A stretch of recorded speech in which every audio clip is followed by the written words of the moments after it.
While we can certainly understand and empathize with why avoidants behave the way they do, understand that it comes from a lack of self-worth. It comes from childhood emotional neglect. It comes from a low self-esteem. We can also still understand that severe avoidant behavior is absolutely a choice, and it is a very selfish choice.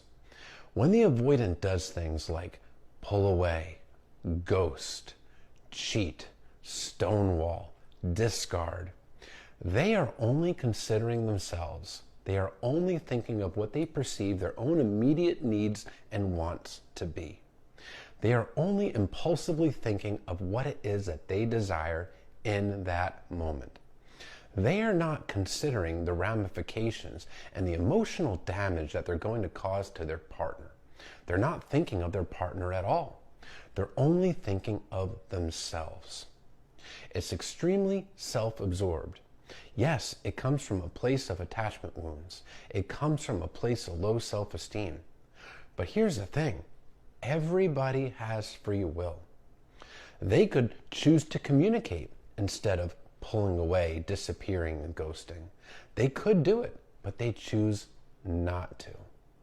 When they discard their partner, they could choose to not do that. They could choose to communicate and work through their fears in a healthy way with their partner.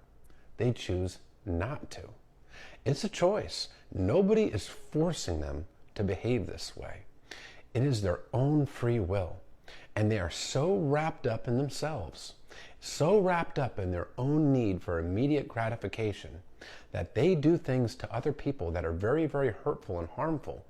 And the avoidant, well, they also avoid feeling the pain of that too. They avoid the accountability because they don't self-reflect, and they take their emotions and they bottle them up and suppress them. So they don't even allow themselves to feel the guilt and remorse for what they did.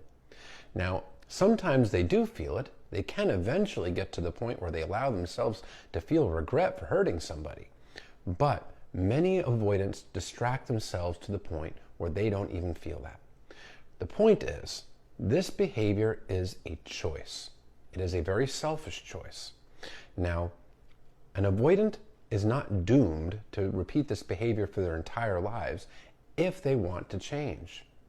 If they indeed actually want to change and heal, they can absolutely do so.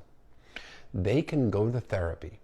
They can make a commitment to a change in behavior. They can self-reflect. They can definitely do these things. And there are plenty of avoidants that do choose to heal and change. They just have to want it. They just have to want it, and they can get to that place where they're no longer only thinking of themselves, but they're actually thinking of and concerned about the well-being of other people, such as their partner.